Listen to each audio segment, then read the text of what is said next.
Continuando nosso vídeo lá, onde eu disse que nós iríamos falar sobre como o marido deve tratar suas esposas. Pois é, agora nós vamos falar sobre o amor. Muitas pessoas acham que o amor ele é sentimento.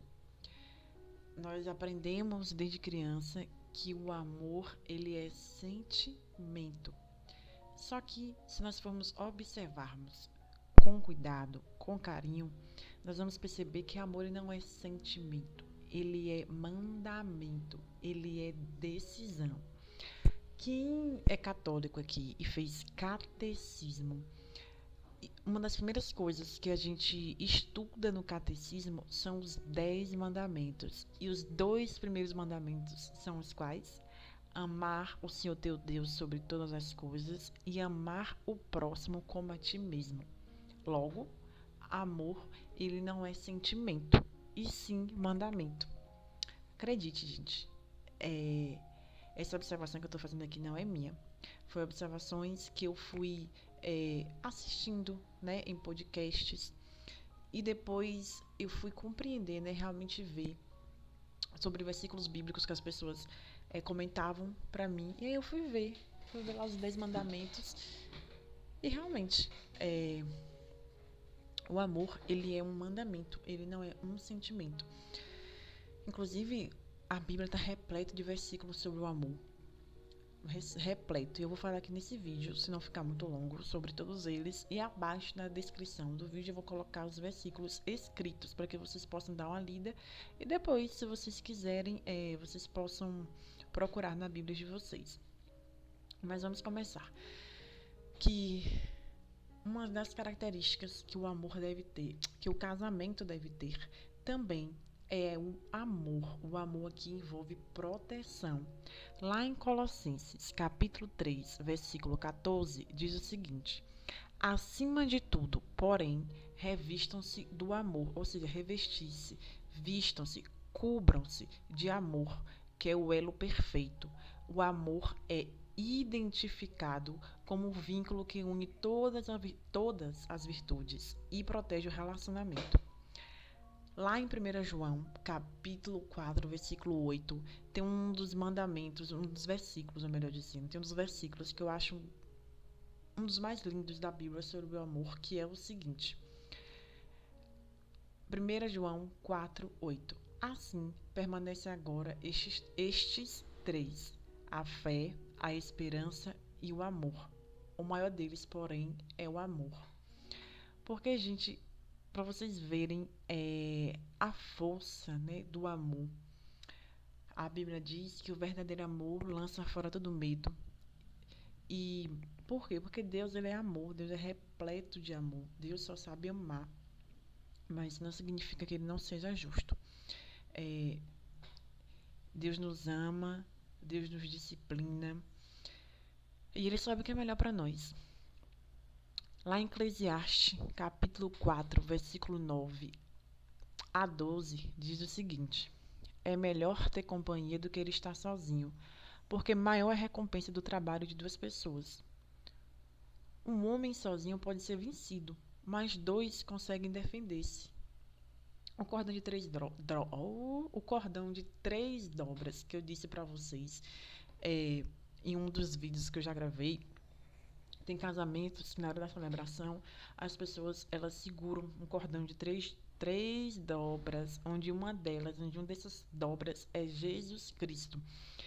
Por quê? Porque esse cordão de três dobras, ele não se rompe com facilidade. E esse terceira dobra, né, representa quem? Representa Deus, representa Jesus, representa proteção, força. E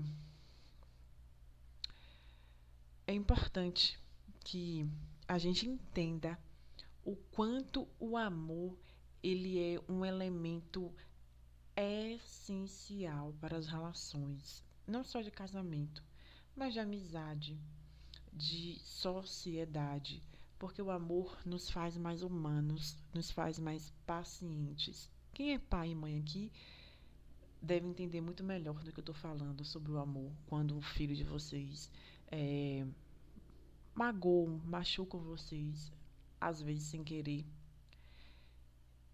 E se fosse uma outra pessoa, vocês com certeza não teriam a mesma paciência. Mas porque o filho de vocês, aí vocês usam de misericórdia e relevam, ou então dão um castigo mais brando. Só porque é o filho. Porque se não fosse filho, se não fosse uma pessoa querida, a gente não seria tão paciente, né? Eu não tenho filhos, mas eu falo por mim, assim, sobre minhas amigas, que às vezes acontece coisas aqui comigo, com ela, né? Onde elas vêm desabafar comigo, muitas vezes sobre as mesmas questões. Eu falo, meu Deus, não acredito nisso. Aí eu falo, eu tenho uma paciência de Jeová, por quê? Porque é minha amiga. Eu tenho plena consciência de que se não fosse minha amiga, melhor amiga, eu não teria a mesma paciência, eu não teria a mesma, como é que eu vou dizer, o mesmo cuidado com as palavras, o mesmo amor. A gente sabe, gente, quem é humano sabe que nós somos assim, com quem a gente não ama tanto, com quem a gente não, como é que eu vou dizer, não tem tanta intimidade. Assim, às vezes a gente nem liga, né? Uma pessoa vem chega, fala com a gente, desabafa com a gente vai lá, ouve por educação, dá um conselho genérico, muitas vezes, mas não liga. Aí a pessoa vai e comete o mesmo erro. Você às vezes fala, já fazendo aquela pessoa, mas não ouve, então deixa pra lá. Por quê? Porque é uma pessoa que talvez você não tenha tanta intimidade assim, não tenha tanta convivência assim, enfim, não importa, não vai mexer tanto com você é, o erro dessa pessoa, né? Mas quando é um melhor amigo, quando é um filho, quando é um pai, é completamente diferente. Nesses momentos a gente é mais amoroso, a gente é mais misericordioso, né? Então voltamos lá para os princípios bíblicos. É, sabe, um versículo bíblico muito conhecido, principalmente para quem já assistiu diversos casamentos, que muita gente fala. Muita gente não. Os padres, né? Padres, autoridades espirituais, autoridades religiosas repetem na hora da celebração do casamento, que é o seguinte, está lá em 1 Coríntios, capítulo 13, versículo 4 a 7. O amor é paciente, o amor é bondoso, não inveja, não se vangloria, não se orgulha, não maltrata, não procura seus interesses, não se ira facilmente, não guarda rancor. O amor não se alegra com injustiça, mas se alegra com a verdade. Tudo sofre, tudo crê, tudo espera, tudo suporta. Aliás, se você quer realmente descobrir se você ama ou não uma pessoa, lê esse versículo. Se ao ler esse versículo você percebe que você tem todos esses sentimentos por essa pessoa, é porque você ama. Se você, ao ler esse versículo, você percebe que é paciente com essa pessoa, que é bondosa com essa pessoa, que não inveja, que não se vangloria dessa pessoa, que não se orgulha. O orgulho aqui, gente, não é no sentido bom da palavra, não, no sentido de ficar muito alegre quando uma pessoa querida consegue atingir determinado objetivo. O orgulho aqui é um orgulho ruim, é um orgulho de soberba, um orgulho que faz você é, não ficar feliz. Esse orgulho aqui da Bíblia é aquele orgulho que faz você não ficar feliz pela vitória do outro. É aquele orgulho que você chega até a menosprezar, tipo, também uma coisinha dessa, quem é que não consegue? É esse tipo de orgulho que a Bíblia está falando. Até porque a Bíblia também diz que o orgulho precede a queda. Então, assim, antes da pessoa cair, antes da pessoa, e eu não tô falando que de adultério só, mas é cair assim, perder tudo, né? Se perder na vida. Antes dela perder a vida, dela perder o patrimônio, dela perder a família, isso aconteceu porque ela foi orgulhosa. Então, primeiro ela se orgulha porque ela se acha melhor do que todo mundo, porque ela se vangloria, porque às vezes ela acha que, muitas vezes ela acha que ela não comete erros, que ela é melhor do que todo mundo.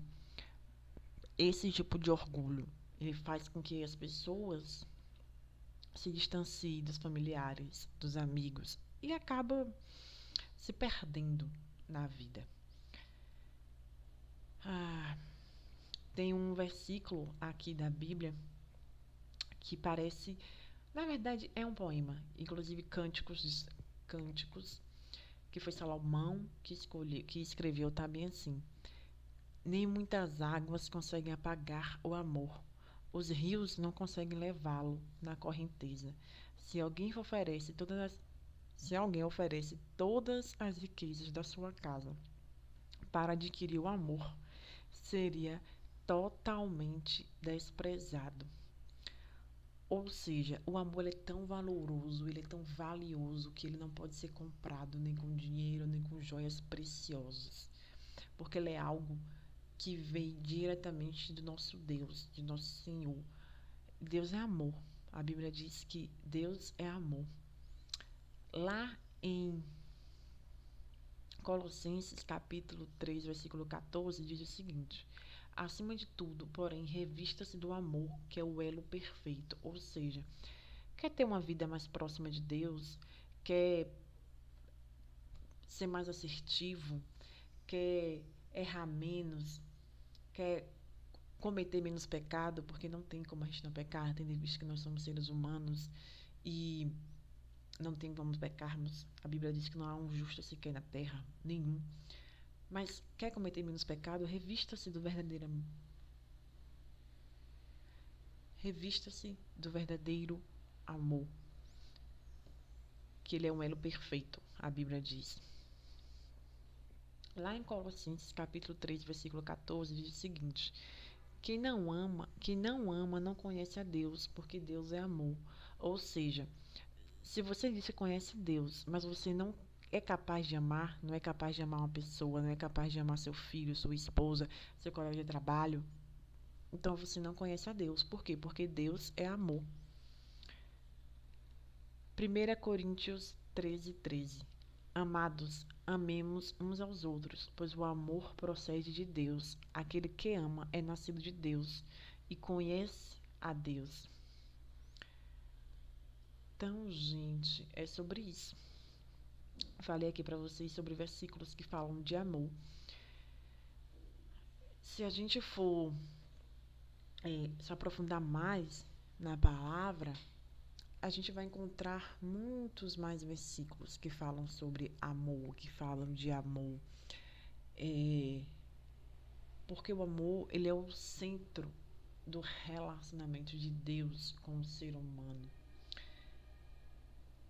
E é importante que a gente entenda esse mandamento, que eu diria que esse é um mandamento que resume a palavra de Deus. Os dois primeiros mandamentos: amar o Senhor teu Deus sobre todas as coisas e amar o próximo como a ti mesmo. Se você consegue cumprir esses dois mandamentos, você consegue andar na vontade de Deus, errando menos, pecando menos. Não tem como não errar totalmente, não tem como não pecar totalmente, porque, como eu falei, nós somos seres humanos munidos de emoções, e nossas emoções muitas vezes nos traem, nos faz falarmos e fazermos coisas que nos arrependemos, e muitas vezes, mesmo que a gente peça desculpa, não vai adiantar, porque já foi. Então, mesmo que você peça perdão, muitas vezes não vai adiantar, porque já foi. E aí só Deus mesmo para nos restaurar, nos curar, nos perdoar e fazer com que nós nos perdoemos também. Acho que é isso, pessoal. O vídeo de hoje foi sobre amor. Meu nome é Luma. Sobre amor, casamento. Meu nome é Luma. E eu criei esse canal aqui para melhorar a minha comunicação, a minha oratória. E nós vamos falar sobre Bíblia, espiritualidade. Provavelmente em alguns vídeos mais para frente, não sei quando, eu vou começar a falar sobre neurociência, sobre assuntos da neurociência que eu gosto. Tchau, gente. Até o próximo vídeo.